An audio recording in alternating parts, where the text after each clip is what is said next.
Welcome to the Panavox channel. I'm Eric.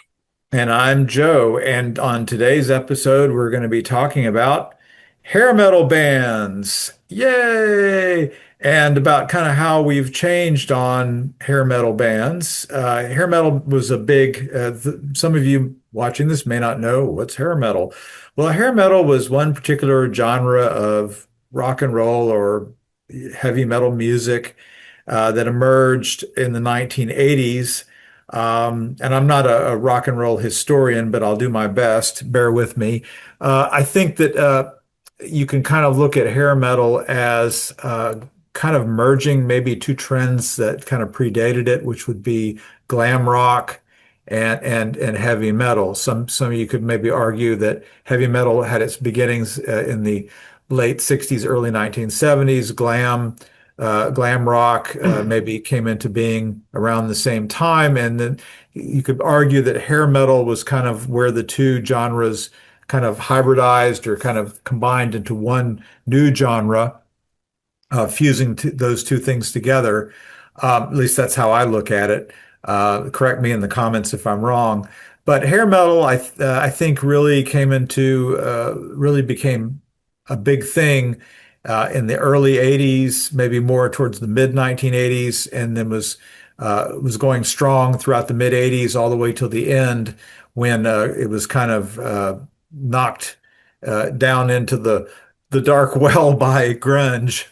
Because it's funny when you think about how grunge came around in the early 90s, maybe parts of it were present in the late 80s, and then suddenly it was like a switch, whoop, and the glam hair metal was gone, and it was all about grunge and what is it, Smells Like Teen Spirit and Nirvana and that kind of stuff, and Soundgarden.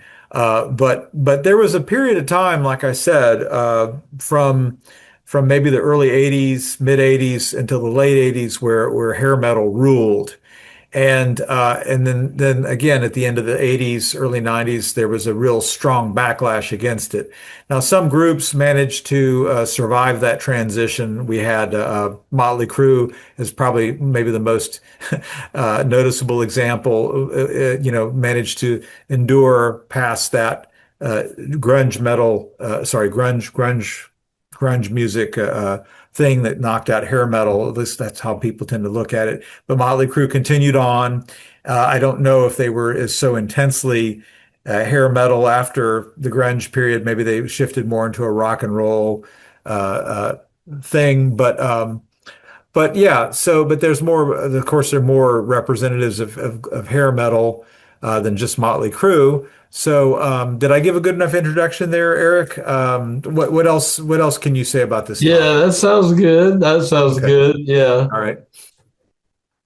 I just really was wanting to talk about um, how I've kind of over the years learned how to appreciate the hair metal, or I guess some people call it glam metal, but I have sort of in recent years learned how to appreciate that genre a little more than I did in the past, because back in the 80s, I just really couldn't stand hardly any of it, like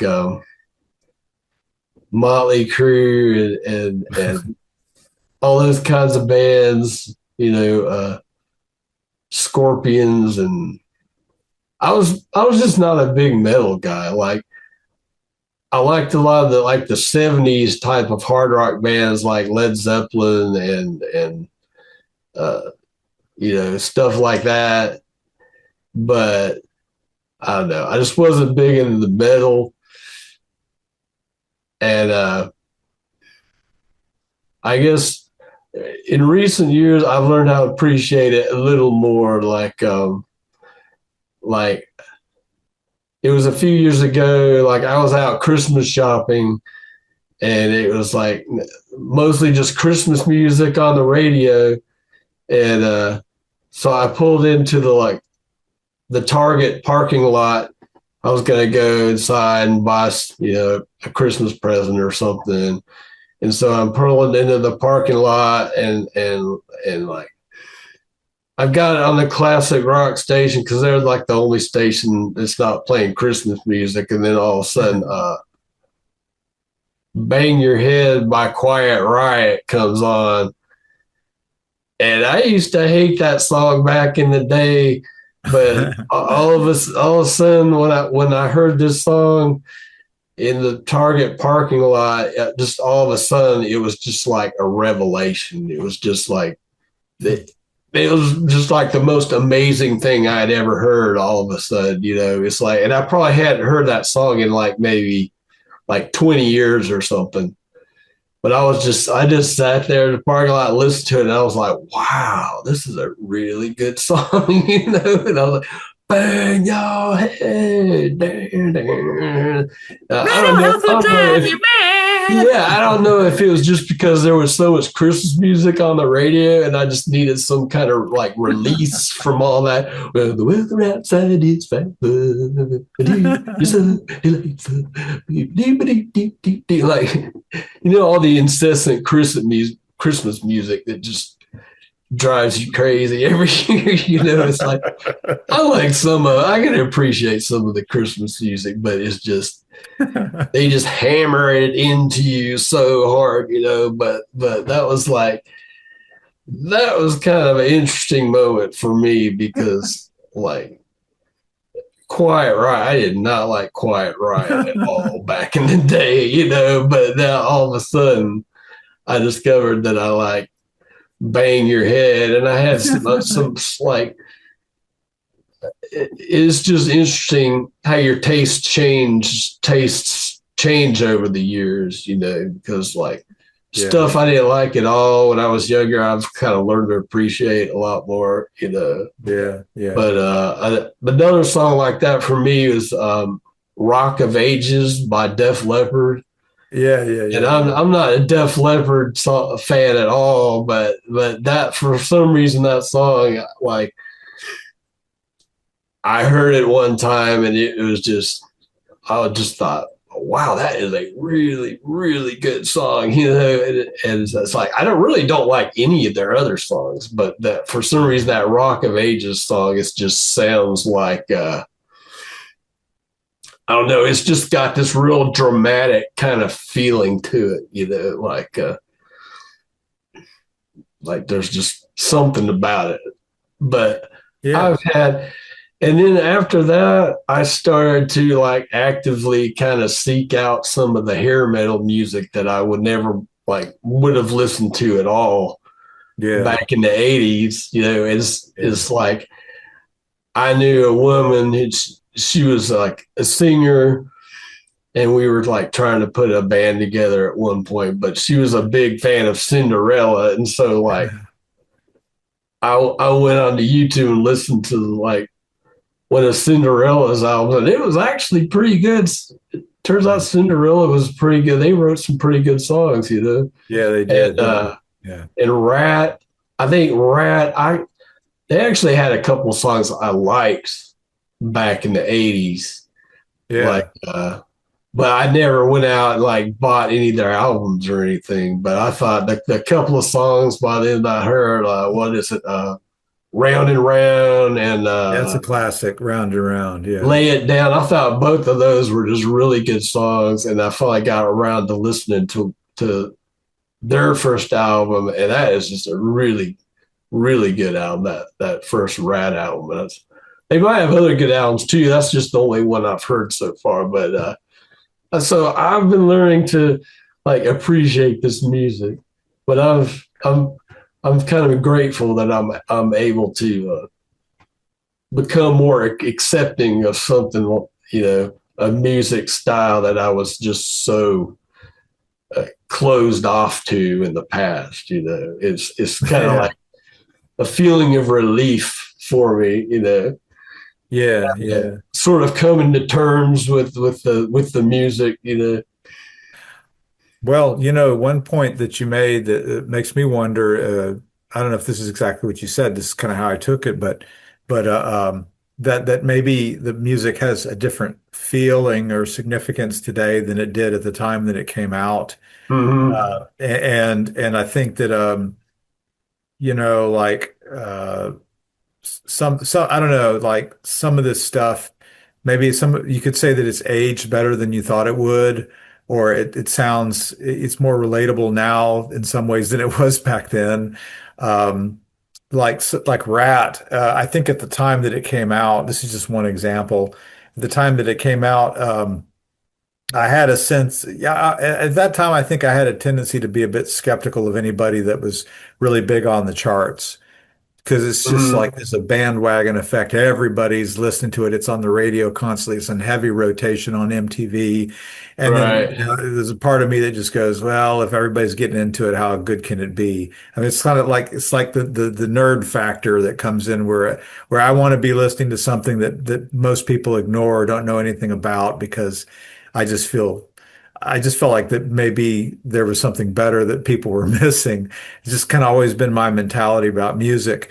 And Rat was really a just one example is really, really big with Round and Round and what's the other song you mentioned? Lay It Down. Yeah, yeah. Those are both in very heavy rotation. Mhm. But when I think about them now, I think I watched a Rat video the other day and I was just watching the guitar players and some of these parts, and I thought, man, this is some difficult guitar playing. It took a lot of coordination.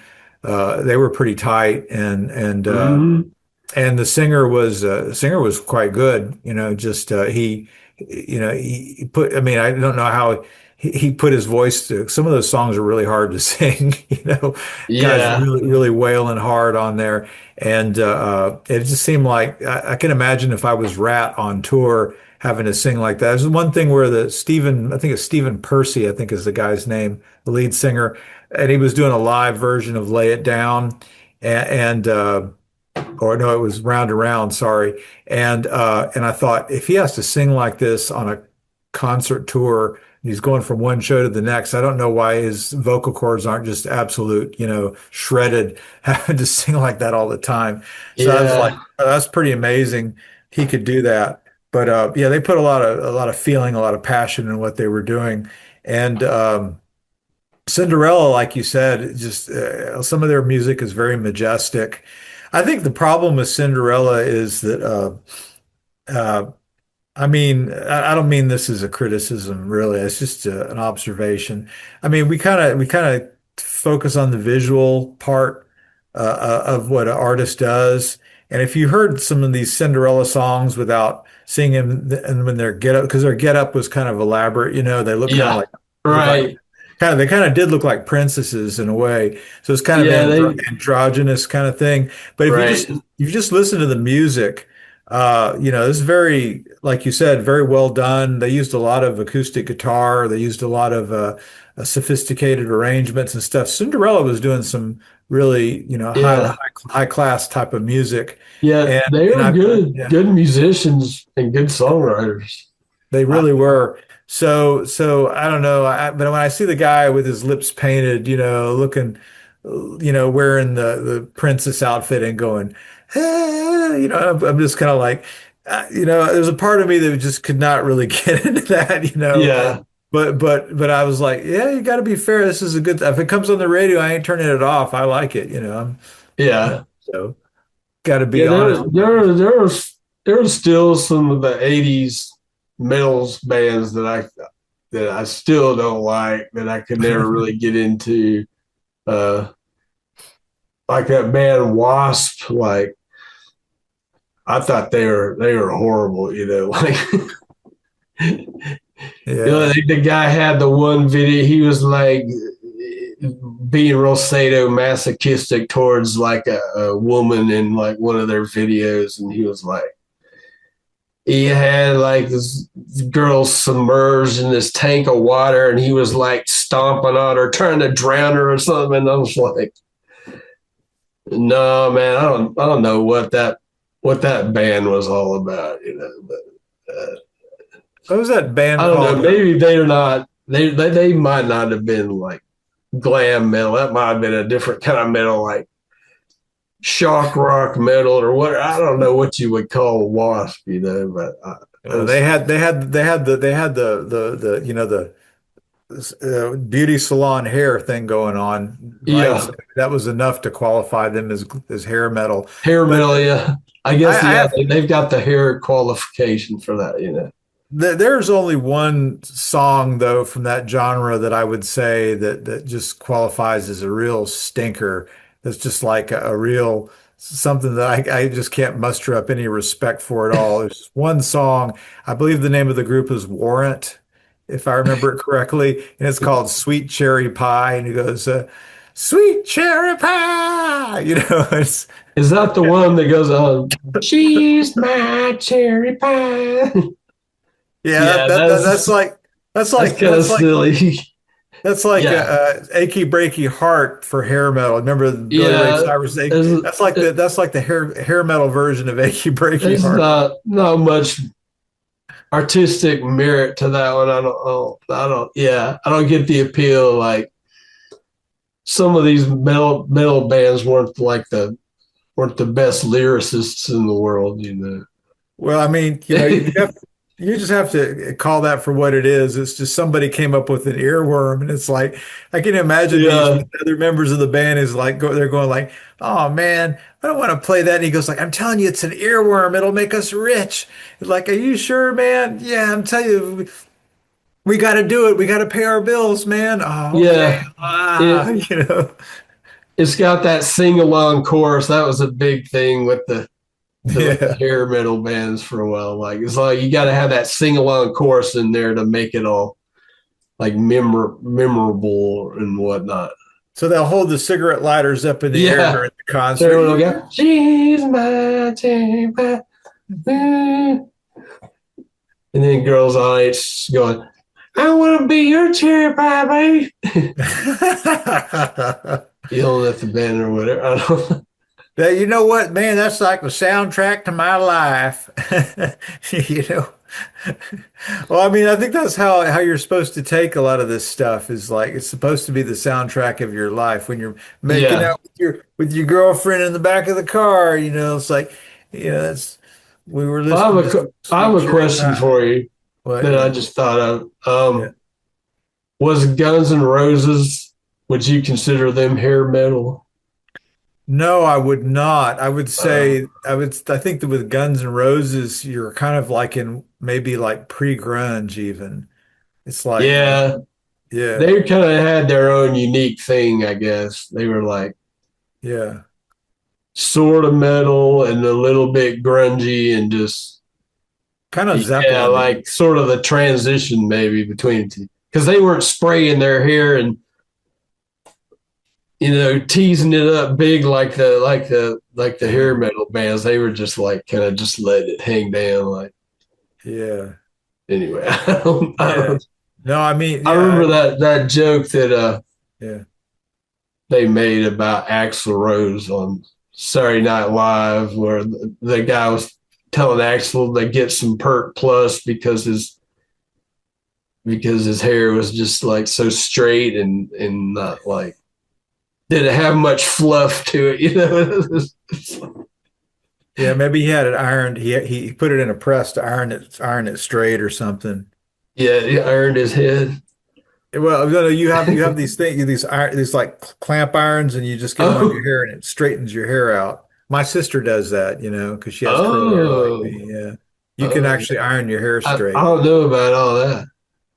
Yeah, it's I not would good have for your want hair. straight. Why would this person with curly hair want straight? I mean, that's a whole different topic, but Yeah. Yeah. Refer to our video on our hair. Well, that was like yeah, our yeah.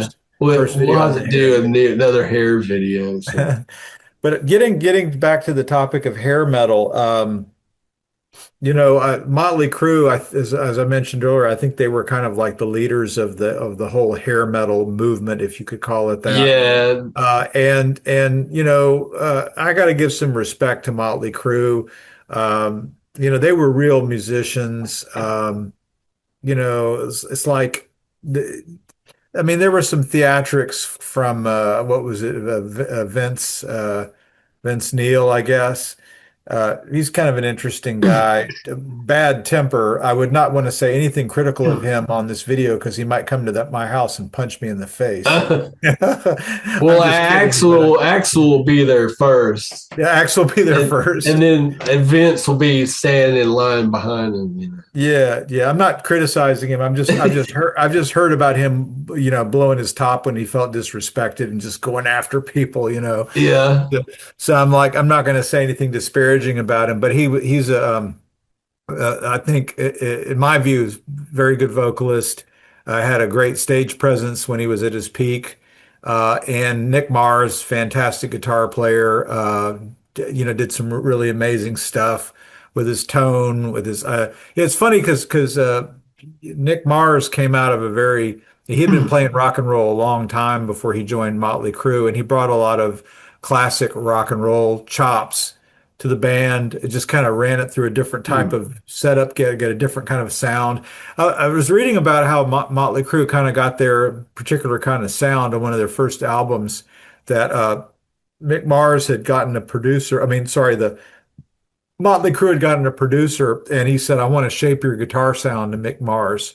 And he said, "I want to run you through a different amplifier with some different settings." Because, they record it, they can record it through multiple amplifiers. So you think you're just hearing one guitar and one amp, but it's really, sometimes it can be two or even three different amplifiers with one signal coming from the guitar going through various, and each one is mic'd. So they blend them together. yeah, And yeah. you make this sound. And so Like kind of layered, get a layered kind of guitar sound. Yeah.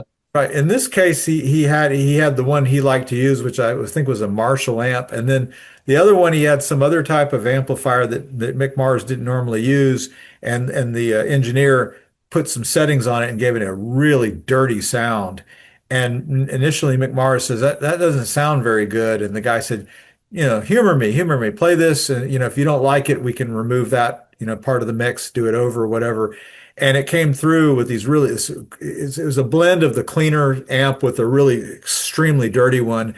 And that's kind of where he got his signature sound because he liked it. And then that became a part of the sound. And it's so I got to give some credit there. He has a very unique guitar tone, especially on some of the earlier albums. Yeah. It was kind of like Eddie Van Halen had what they call a brown sound, that really unique kind of thick guitar tone that he had. And Nick Mars had, to some degree, some of that. So some of those early albums had some incredible guitar tones on them. And they had a great vibe. Tommy Lee it had some incredible moments as a drummer. So you got to give some credit where it's due. They had a great vibe going on, and some of the lyrical content on the songs was interesting. Where respect where it's due. Motley Crue took on some topics that weren't all just fun and games and partying. Some of the songs had some somber or serious lyrics to them about tragedy, suffering, and heartbreak and stuff like that.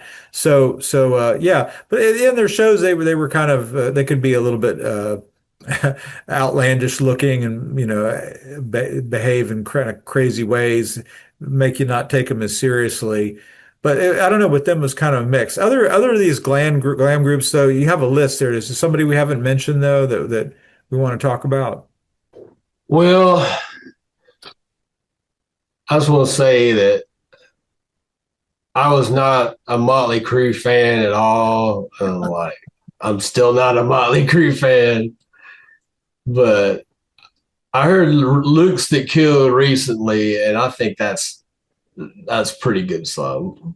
And I used to hate that song too, but I think that's a pretty good song. I got one Motley Crue song that I can stand listening to now. So maybe there will be more in the future. I could say some bad things about Motley Crue, but I'm just going to move on and let it go, because I know there's some Crue fans out there.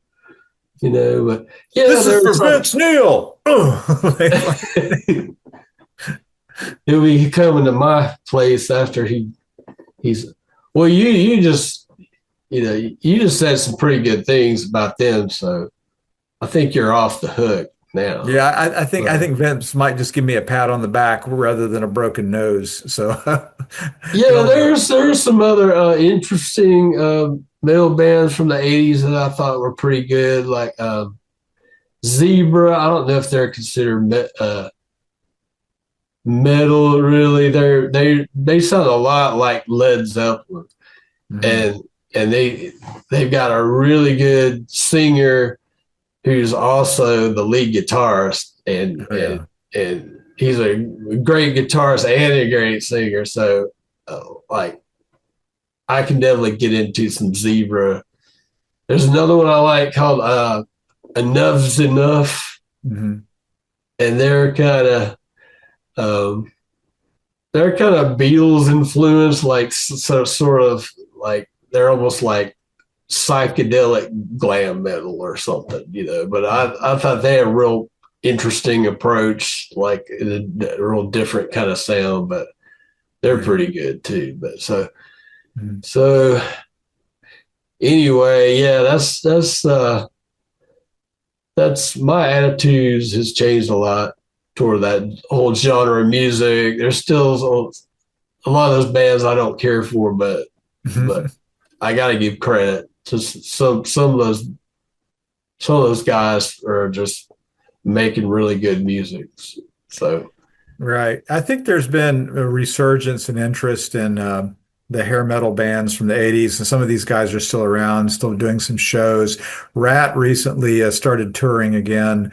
I saw some news about them and saw some clips, and they've held up pretty well. I was kind of impressed that these guys are now in their, I guess, in their 60s, and they're out there still with the leather pants and the usual outfits. And I was looking at it and I was thinking, oh man, they're embarrassing themselves wearing that kind of clothing in their 60s. And then I looked at it again and I thought, well, maybe not. Actually, they're kind of making it work there. they're Yeah. So probably really, still getting cheers from the ladies in the crowd. So yeah, as long as their fans still appreciate them, that's I can imagine though it's a little bit different with Stephen Percy. It's like back in the 80s, it was like, can I see you after the show? Yeah, baby, come on over. Yeah, all of you come over. Yeah. But now it's kind of like, can I see you after the show? Oh, no, no, I go to bed. I'm yeah, beat, I'll see you later. yeah. Walks away with a cane, You like, know? oh my back. Yeah, or just like or maybe even like can I see you after the show? It says, look, here's my card. Maybe call me sometime, It might be like Yeah. yeah, I'm really bushed and I have to get a plane tomorrow morning, but hey, how about can I give you a kiss? Have a run on the cheek there. That might be it. Yeah. Yeah, because I guess A lot of them will just pose with the fans for photos and stuff. yeah, yeah. Like there was this one thing where I was reading, this is totally off the topic of hair metal, but it says Ringo Starr was coming into an airport, I think recently, and he gets off the plane, and there's a reporter there to meet him, and the reporter noted that there was nobody mobbing him, that people saw him when they got off the plane, they knew who he was, and they just kind of politely left him alone. And it Oh was kind wow. of like that he just got to walk up to the reporter. So I'm wondering with some of these hair metal bands, they just maybe they don't get mobbed anymore. Yeah, probably not. It's not as bad as it used to. Of course, but some of these people like, well, Motley Crue, maybe it might be still difficult to lead a normal life because they're so notorious. I mean, well known. Uh, not necessarily notorious in a bad way. Sorry, that's got to look at the word I'm using there. Yeah, yeah. Anyway, but we salute hair metal. Hair metal, your reputation is maybe better than it was 30 years ago. It's maybe people aren't hating on you as much, and we can look back over those old songs and rediscover them and go like, hey, they were cooler than we thought they were. Yeah. So hats off to hair metal. Okay, talk to you later.